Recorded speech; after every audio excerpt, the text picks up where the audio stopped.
Hey there, FakeFox here. Welcome to my resource support set tier list. In this video we will be going over all sets in ESO that return resources to other players and compare them mechanically and mathematically to determine how useful they are. Let's first of all quickly talk about sustain in ESO in general.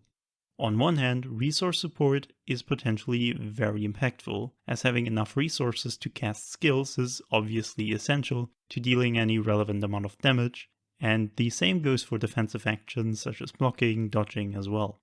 On the other hand, there is a limit to it. If everyone in the group has sufficient resources, any additional resource support is completely wasted. This limit can often be difficult to determine, especially with players wearing sets like Boss Size Mania, where too much resource support can even lower their damage. So resource support is situational, and groups usually wear a very limited number of these sets. Also, there are currently so many very strong and important offensive support sets that making space for a sustain set is always a significant sacrifice. That will also be a very important factor in this tier list. So let's get started with the 5-piece sets. Worm's Raiment and Hircine's Veneer are two very similar sets, just that one increases Magicka recovery and the other one stamina recovery. As both sets increase recovery instead of returning a fixed resource value, they scale with recovery modifiers. This should get them slightly above 100 per second for most players. In terms of raw power, both sets are not that impressive, but they certainly also have their strengths. They are completely passive. On the downside, that means they need to be on both bars though. But the biggest benefit in my opinion is that they are consistent, which is especially helpful for players that need to keep their resources at a specific level for sets like Boss Size Mania or Pearls of Elnove. For these reasons, both sets end up in B tier. The next set in this list is at least mathematically the strongest resource support set in the game, and so in a way the benchmark for this tier list, and that is Stonetalker's Oath. It sits at an impressive maximum value of 224 Magicka and stamina per second for 12 players. Obviously, in actual use, you will lose a few percent of that because there's always some delay to heavy attacks, but it's not too difficult to consistently get at least close to that number. On the downside, there is some effort and good timing involved, and it's another set that restores all resources in one burst. So while it is a potentially amazing set, I just can't give it S tier as it's way too situational. So A tier it is. Next up is a set I see recommended all the time and it honestly kind of frustrates me. That is Fang Thirst. And yeah, what can I say, it's just kind of bad. First of all, it mechanically significantly underperforms compared to some other sets on this list. It only restores Magicka and only to 6 players. So while it is potentially 194 Magicka per second per player in smaller groups, in a trial group it goes down to a maximum of 97. On top of that, it is very inconsistent, as it restores the Magicka in a burst, targets more or less randomly, and is a relatively uncontrollable AoE that players need to stand in for it to even work. The secondary effect of minor vitality is also pretty much irrelevant, so it ends up as C tier. Continuing with Chimeras Rebuke, this is a pretty interesting one I think. I can't give you a per second value here as how much it returns simply depends on how many heavy attacks you do. In theory, it can outperform every other set on this list, and having full control over which resources you return and when sounds really good. Unfortunately, micromanaging a group sustain that precisely is just completely impractical, and spamming heavy attacks also is just really inefficient in general. So if we just assume that you would do the same number of heavy attacks as you do with Stonetalker's Oath, so 1 every 10 seconds, it falls significantly behind with 236 Magicka or stamina per second to only 3 players. I wouldn't call it completely useless though, and being the only crafted set on this list is for sure an interesting quality in itself, so I see it as C tier. Next up is Kain's Wind. It restores 168 Magicka and stamina per second, and given that the group is close enough together, it is also very reliable. It at least doesn't restore everything in one tick like many of the other sets, but 40% uptime is still far from even. It doesn't really have significant problems, apart from why would you want to use it if Stonetalker's Oath does essentially the same thing, just 30% stronger. That's why it is B tier. Okay, I'm pretty sure the next set on this list was meant to be an April Fool's joke, but accidentally got implemented.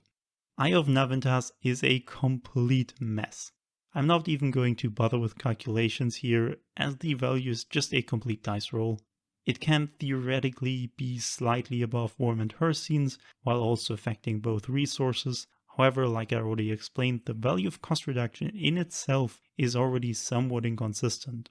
At a really short duration and maximum uptime of only 50% on top of that, and because that is not convoluted enough, trigger it with synergies, an unreliable mechanic with a 20-second cooldown. Just why? It's D tier, absolute worst set on this list. The next set is Laylas Song. I think its rework into a sustain set in 2020 got mostly overlooked, but the question is it any good? Well, its value varies a lot based on Ultimate Generation, but if we take the Ultimate Generation builds that are used for Pillager's Profit as an example, it can potentially go up to about 220 Magicka and stamina per second. That is a lot. It only affects 6 players though, so it is halved in trials. Even that wouldn't be bad, but this set takes inconsistency kind of to the extreme, restoring potentially over 10,000 resources in one tick and then nothing for about a minute. And timing your ultimate to your group's resource needs just also isn't really that practical. Also, don't forget that the values I just mentioned require a highly specialized build and a lot of effort. Ultimately, it is at least a functioning set, but that's about it, so it is C tier. Then we also have one set from the upcoming Dungeon DLC in this list. Apocryphal Inspiration gives major intellect and endurance to the group. These buffs are very impactful. 30% of the base recovery is more than most sets on this list, and it is a permanent effect. However, both major buffs are very easy to come by, as those are the basic effect of almost any potion. So while Apocryphal Inspiration is really strong on paper, there just isn't a sensible use for it at the moment, as everyone needing these effects already has them anyway. For that reason, it is C tier. And to end this section of the video, we have two hybrid sets. The first one being Scorian's Feast, a hybrid between offensive and resource support. As this set gives recovery, it scales with recovery multipliers, so on average it should end up at about 110 Magicka and stamina per second. It only affects 4 players, so for trials it is out of the question. For dungeons, that's not actually that bad, considering that it also provides a damage buff. It spreads the resources evenly over 10 seconds, which is also certainly more pleasant than many other sets in this list. The damage component also isn't bad and is actually a unique effect. The main issue with Scorian's Feast is that how it works mechanically makes it relatively difficult to get good value out of both effects. Assuming the timing works out for you though, the combined value of both effects is pretty great. But the question becomes, why would you bother with that when there are significantly better sets for either function? Unfortunately, I see very little use for Scorian's Feast, but it's still not a bad set. I think B tier is fair. And the final 5-piece set is Fool Killer's Ward. Honestly, I never even heard of it before doing the research for this video, and only included it for the sake of completeness. It's another really convoluted set, but in theory, if the stars align, it can restore up to 189 Magicka and stamina to 4 players. At least in dungeons, that is not low, but the issue really is the inconsistency here with that shield mechanic. So realistically, you will never even get close to that value. For a fair rating, I also need to include the shield mechanic itself, but honestly, it's probably the worst shield set in the game, so hybrid set or not, it's going in D tier. The next category is monster sets, and the first one is Symphony of Blades. It restores up to 190 Magicka or stamina per second. Yeah, that is more than many 5p sets on this list. Also, it just works mechanically super well by just activating when players actually need resources, restoring those resources over a few seconds and not requiring any additional attention. But the most important factor is that it is a monster set, and therefore it is way easier to justify than any of the previous sets. Of course, there are also other good monster sets, but way fewer than good 5-piece sets. Therefore, Symphony of Blades is by far the most popular resource support set, and easily S tier. And the second resource support monster set is Sentinel of Recognes. It has a maximum value of 66 Magicka and stamina per second, and a target cap of 6, so it's essentially halved in trials. It has a really small radius, which isn't ideal, and the spider is essentially a pet that has to run wherever the effect procs, which occasionally just does not work. The healing effect is okay, but nothing really significant. So all in all, it is a solid set when you do not have access to Symphony of Blades, but that's it. For me, that's B tier. The final category for this video are ability altering weapons, since there is no resource support mythic. The Master Restoration Staff, aka Grand Rejuvenation, can in theory restore 112 Magicka and stamina per second. However, in order for that to work, you need to more or less spam Grand Healing, and that is generally not really practical. Instead, the Master Restoration Staff is used as a filler weapon, as it is the only weapon with a support effect that requires no additional effort. With two really strong mythic items at the moment, ability altering weapons are currently less common for healers, so the Master Restoration Staff is not seeing a lot of use, but there are still enough situations where it is a good filler that I can rate it A tier. And the second weapon option is the Veteran Restoration Staff, or Force Overflow. It sits at a very reliable 175 Magicka and stamina per second.